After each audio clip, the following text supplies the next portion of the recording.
Hi! Magandang araw mga kababayan. Kasama niyo po ngayon si Ka Eric sa ating video analysis at sa ating video talakayan. Kumusta po kayo? Sana po ay nasa mabuting kalagayan kayo at malakas pa rin po ang ating loob para harapin ang mga paghamon ng buhay na ating sinusuong sa araw-araw nating paggalaw sa lipunan at komunidad na ating kinabibilangan.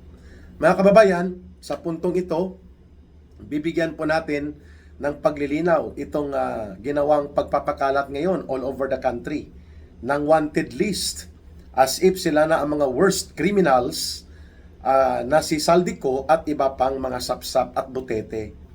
Ngunit wala doon sa wanted list si Martin Romualdez at si Marcos. Kaya ito po ang pag-uusapan natin. At kanina nga, mga before lunchtime, nagpahayag si Ginoong Marcos Jr. na mayroon ng mga 6 na arestado at 2 sumuko. Samantalang mayroon pang 7 na pinaghahanap kasama daw si Saldico.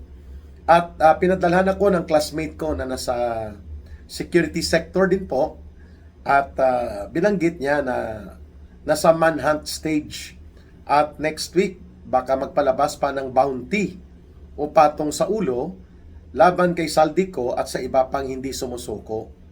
At tumugma naman ito ngayon sa mga ilang oras lang, pinadalhan din po ako ng latest copy ng video release ni Saldico at kung saan sinasabi niya na napag-alaman niya mula sa Pilipinas sa sources of information na siya po ay ililista bilang isang terorista o terrorist financier. Kagaya po ng nangyari noon kay former Congressman Arnie Teves. Lang ito po ay isinangkot din naman sa kaso ng maramihang pagpatay o multiple murder sa Negros Oriental at nang ito po ay umiwas sa batas, idiniklara din po siyang bahagi sa terrorist financing group, no? O for domestic and terrorist financing group sa lokal o kaya sa international connections. Yun po ang nakikita ni Ginoong Saldico na patutunguhan niya. Tinitingnan ko po yung wanted list na ipinalabas, very similar po doon sa mga inilalabas sa mga criminal wanted na mga fugitive na mayroon pong mga patong sa ulo. At ito rin pong ginawa nila noon kay Pastor Apollo Kibuloy. Sa panahon po ng kulukoy na DILG Secretary ni Marcos, na si Abalos at pati po ang kanyang PNP chief na si Marbel, no? Yun ang pinakawalang kwenta din. Isa sa pinakawalang kwenta na naging PNP chief yung si Marbel. Nagpalabas din po sila ng wanted list laban kay Pastor Kibuloy at laban po sa mga ministro ng Kingdom of Jesus Christ, bagamat sila po ay inaakusahan pa lamang, hindi pa po sila nakukonvict, pero tinrato na po sila na kriminal. On the part naman ni Saldico, nakita ko po sa cellphone na ito, hindi ko lang ma-display kasi parang nakalock pa yung photo display, kaya tiningnan ko bago magsagawa nitong analysis. Ito na pala ang bagong gimmick ni Marcos ngayon. Talagang uunahan ng kaniyang mga PR operators o public relations managers, no? Ito yung mga spin doctors ang tawag po diyan. Tagapagsagawa ng media operations, telebisyon, dyaryo, radyo, social media trolls na ikondisyon ang public opinion that something concrete, mayroon pong konkreto at tangible o mapanghahawakan ng mga hakbang na ginagawa kunwari si Marcos at ng kanyang gobyerno para habulin at papanagutin daw di umano ang mga sangkot dito sa malawakang pandarambong at pagnanakaw, partikular sa flood control projects. Samantalang siya, bilang mastermind at si Martin Romualdez, libre, nawawala na po ang focus of attention sa kanila at ganun din po dito sa mga key players, no? Parang ginawa pa nila ngayon ng mga bida. Itong sila Henry Alcantara ng Bulacan, si Bryce Hernandez, at ang 3 kasama pa nila na puro sindikato sa loob ng DPWH at mga tauhan ni dating Kulukoy DPWH Secretary Manuel Bunuan o Manny Bunuan na tumakas at pinatakas na. At ganun din po itong sila Yusek Bernardo. Nagagamit sila ngayon as tools of gimmick for so-called manhunt and serving of arrest order and carrying out justice. Wow! Biglang naging justice crusader and anti-corruption advocate si Marcos samantalang sila ng pinsan niya ang pinakaulo ng sindikato sa pandarambong na ito. Nang tiningnan ko po at sinuri ang wanted list na ipinakita ng isa kong kaklase nung college na naging officer na ngayon sa security sector, at sabi niya yan ngayon ay kumakalat hanggang Mindanao, buong Pilipinas, lahat ng PNP, NBI areas na mayroon pong pwedeng magposte ay kumakalat po ang wanted list laban kay Saldico. At ito na nga ang pinapangambahan ng marami na mukhang ibubunton lang at ipofocus kay Saldico at sa mga maliliit na players na hindi naman sila talaga ang pinuno at malalaking sindikato. Halimbawa, yung binabanggit ni Congressman Toby Chanco na sina Congressman Manix Dalipi, consultant ngayon dyan sa office yan ni Sandro Marcos, dating majority floor leader, kasama yun sa small committee. Ito po yung binuo ni Martin Romualdez para magsagawa ng mga insertions, realignment, mga unprogrammed appropriation upang katayin at istapahin o gawing istafa at sindikato ang budget. Included siyempre kung anong pinag-uutos ni Marcos. So yung apat na yan, si Manix Dalipi, si Saldico, si Stila Kimbo, at si Nonoy Libanan. Nandyan pa po sila. Hindi sila ipinapatawag. Walang ginagawang investigasyon sa kanila. At hindi rin po sila binibigyan ng case build-up na aksyon upang sila ay makasuhan. Wala, hindi sila kasama. Ang mga Lola Grace po at sila Hontibayros na itinuturo na may mga insertions, at lalo na si Grace po nang siya ang maging Senate Committee Chairperson on Finance. Mga kababayan, nakipagsabwatan ito kay Saldico. At ngayon, lumalabas na ang katotohanan pala talaga ay humanap lang ng sangkalan. Ito yung scapegoat theory ni Marcos. I-build up mo ito, i-hype up o palakasin ang media traction, and bingo, mawawala na ang immediate focus and attention sa mga binanggit ko po. Yung Gang of 6+4, mga sindikato yan sa loob ng Kongreso na nandyan lang at tahitahimik para hindi sila mapansin, pero hindi rin sila ginagalaw ni Martin Romualdez sapagkat yan po ang galamay ng sindikato nila. While Saldico may be true to be a chief executor, punong matadero at bankero bodegero nila ni Marcos at Romualdez, pero mayroon siyang kasama na may ganun din pong equal participation o halos kaparehong kapantay na kriminal na pananagutan sa pandarambong at pangungulimbat sa kaban ng bayan, pero hindi binibigyang atensyon ng gobyerno ni Marcos at Romualdez sapagkat ayaw nilang lumawak ang posibilidad ng pagsambulat ng pagkakanta o pagsisiwalat kapag inipit nila si Stila Kimbo, si Manix Dalipi, si Dong Gonzales, si JJ Suarez, si Nonoy Libanan, si Edwin Garjola, at pati po itong si Congressman Momo at pati si Eric Yap. Gang of 6+4 yan, mga kababayan. At dapat nga isiwalat na lahat ni Saldico, nakasama niya mga ito. At naging involved ito sa malawakang pangungulimbat at sindikato na ginawa at pinag-utos ni Marcos at Romualdez. Kaya po, konfirmado na nasa wanted list po si Saldico at yung iba pa. At mayroon pang idadagdag. Subalit kung titingnan mo, si Saldico lang ang big fish po doon. At isang regional director yata ng Mimaropa DPWH. The rest po, mga sapsap at mga butete o mga dilis.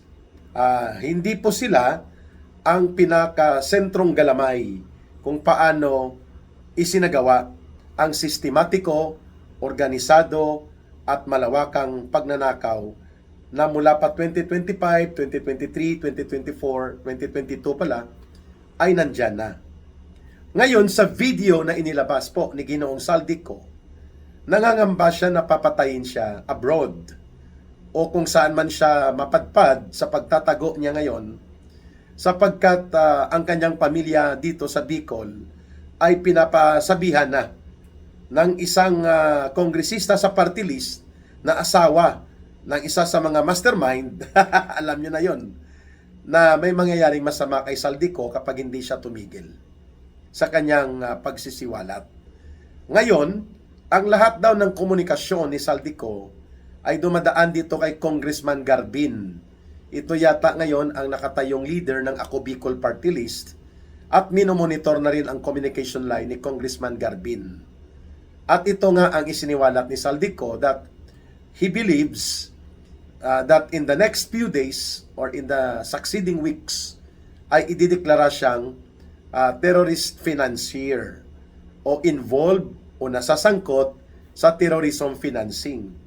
At pag nagkaganon po, magsasagawa ng confiscation o seizure and immediate freeze order sa korte. Sa Court of Appeals yata yan ihahain ng Anti-Money Laundering Council supported by maybe DOJ or Solicitor General's Office o posible din sa Sandigan Bayan para magpalabas ng kaakibat na freeze order immediate prior to forfeiture and seizure of assets and financial and other monetary resources, bank accounts, bank deposits, and other properties ni Saldico.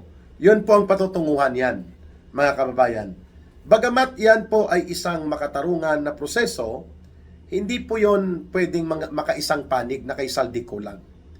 Dapat higit sa lahat, ang mga pinunong mastermind at criminal principal perpetrators na pinaniniwalaan ng taong bayan na ito'y si Marcos talaga at si Romualdez, dapat sila po kasama.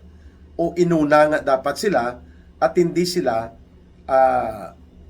tinrato na as if sila ay biktima ng panlilinlang at panloloko ng iilang officials ng gobyerno ni Marcos, kagaya ng kwento na pangbarbero at pangkotsero ni Ping Lacson na posible si Bersamin at sila Pangandaman ay nakipagsabwatan with other undersecretaries including posible sa taga DPWH para mangdarambong sila ng hundreds of billions of pesos without the knowledge of Marcos. Later na lang na huli o napansin ni Marcos. Wow! What a theory! By Ping Lacson. Very plausible. Mga teorya na pangbugok. Dahil yan po ay pang cover up story. Upang magkaroon ng justification doon sa tinatawag na scapegoat mechanism and diversion and deflection tactics na ginagamit ngayon ni Marcos. Effective nga. Ang halos lahat ng media news, wala na kay Romualdez at kay Marcos. Doon na napunta kay Saldico at sa ilang mga butete at sapsap na targets nila for arrest order, lalo na nagpalabas ngayon ng wanted poster. Okay.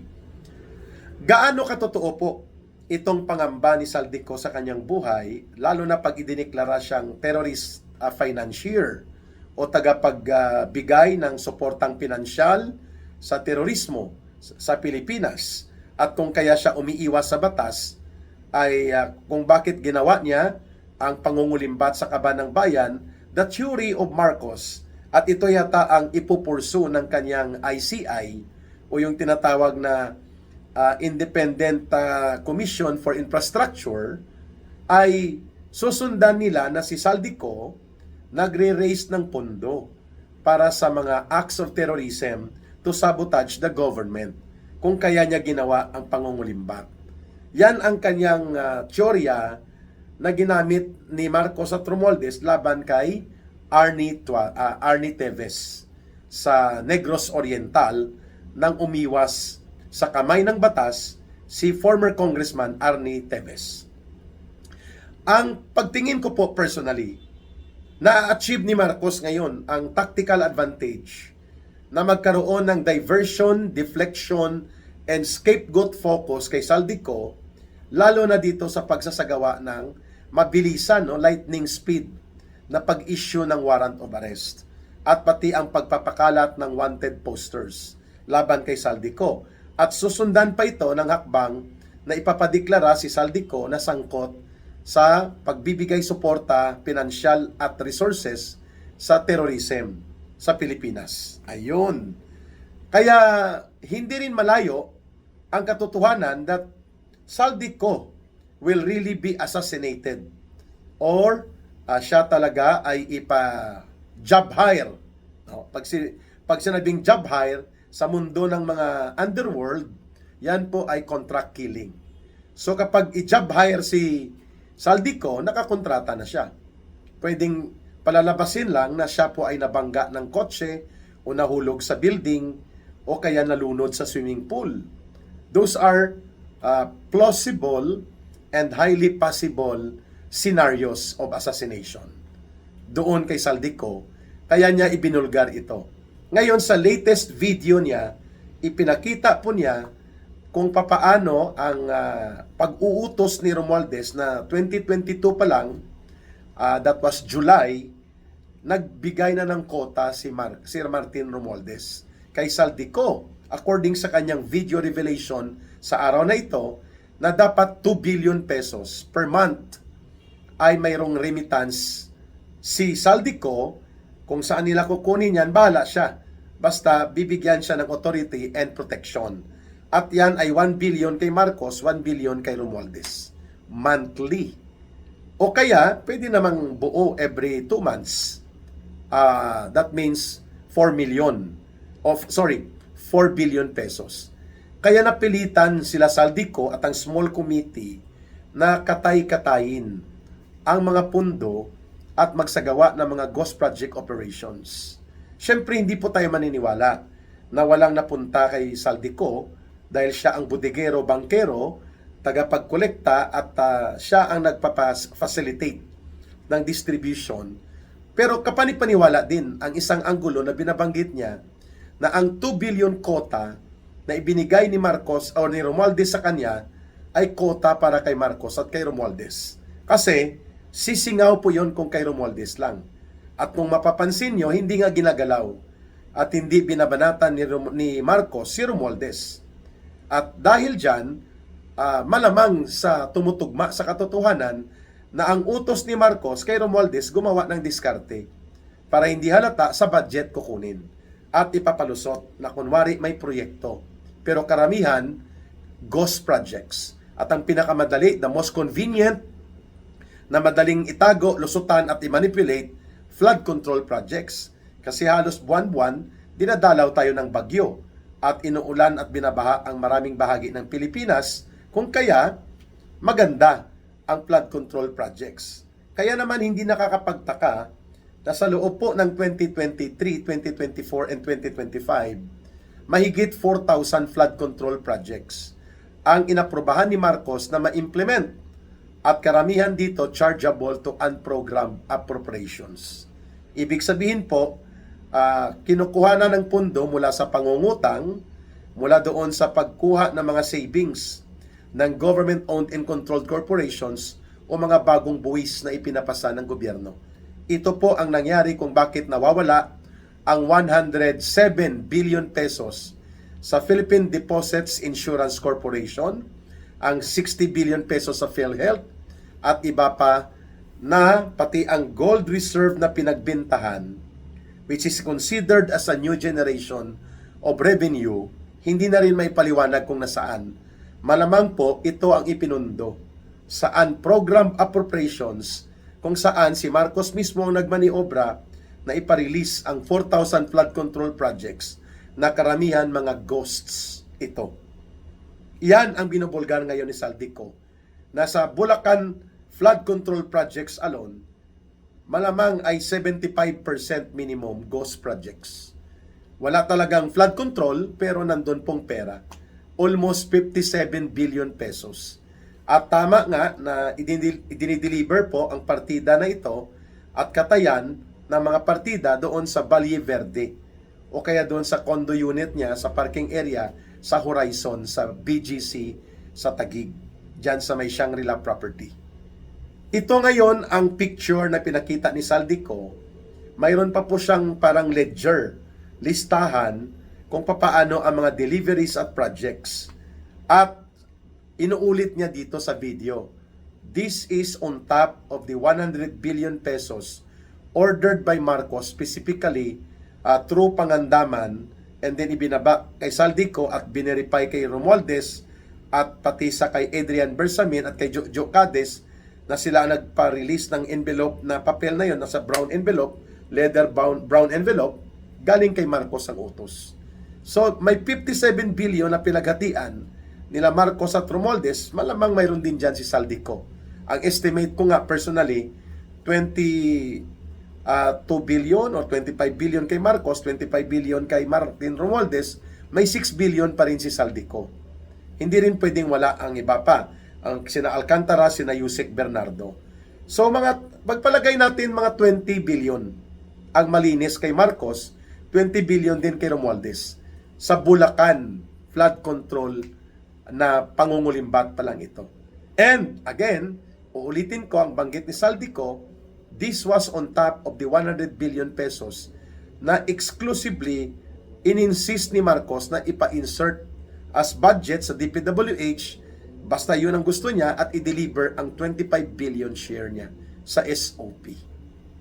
Kaya, Saldico, lubos-lubosin mo na, total na sa wanted list ka na at malamang idideklara kang terrorist financier, lubos-lubosin mo na ang pagsiwalat. Isa-isahin mo na ang mga sindikato na nandyan pa na inilaglag ka na at hindi na nila ngayon hinahabol dahil sa iyo na nakapokus. At ipakita mo na po ang lahat ng nalalaman mo kung papaano sa iba-ibang ahensya ng gobyerno, iba-ibang forma ng pagpasok ng insertions ng budget na ginawa ninyo sa utos nila Marcos at Romualdez before it's too late for you. Sabi ko nga, equivalent na po ito sa ante-mortem statement. Pag sinabing ante-mortem statement po, ito yung salaysay na sinumpaan ng isang tao bago siya mamatay. Kasi pag nag-autopsy po, ang tawag naman dyan, post-mortem procedure, patay na, at ina-analyze mo ang isang bangkay para gumawa ng forensics analysis sa crime investigation interest mo. Pero kung buhay pang tao at sinasalaysay niya na ang lahat at sa paniniwala niyang mamamatay siya o papatayin siya, pwedeng ma-equivalent po yan ang salaysay ni Saldico into the so-called ante-mortem statement. Iyon. Mortem is death. Ante means pre. Kaya ante-meridian ang meaning ng AM, post-meridian ang meaning ng PM. 6 AM, 6 PM. Ayun. Ante. Pero ang anti-clear, yun po ang lukaret sa Malacanang. Iba po yun. Magbabalik po ang ating video talakayan at video analysis. At wag po kayong mawawala mamaya 9:30 in the evening, Philippine Standard Time. Magkakaroon po tayo ng balita at talakayan with Ka Eric. Maganda rin pang pag-uusapan natin, pati po itong papel nila super bilyonaryo ER sa pagmanipulate sa loob ng gobyerno ni Marcos while they are from the outside. Mga oligarko na burgesya komprador at mga burokrata kapitalistang nagsabwatan upang ang gobyerno ay hindi lamang sindikato, kundi kontrolado ng oligarkiya na mga gahaman sa poder at pondo at kayamanan ng buong bansa. Mahalin natin ang bansang Pilipinas, mga kababayan. Walang ibang magmamahal nito kundi tayo ring mga Pilipino. Kaya po tayo gumagawa ng talakayan upang mas maging matatag ang ating paninindigan mula sa malinaw na pag-uunawa sa mga issue na nagaganap. Mahalin natin ang bansang Pilipinas para sa Diyos at sa Pilipinas nating mahal. Mabuhay po kayo! And may God bless everyone, and may Allah will be with those who are Muslim brothers and sisters. Ang ating GCash line and support line 0956-582-0764. 0956-582-0764. Kay Langging po yan, Ruhilda Celis. GCash line at the same time, line of support coordination. Bye for now.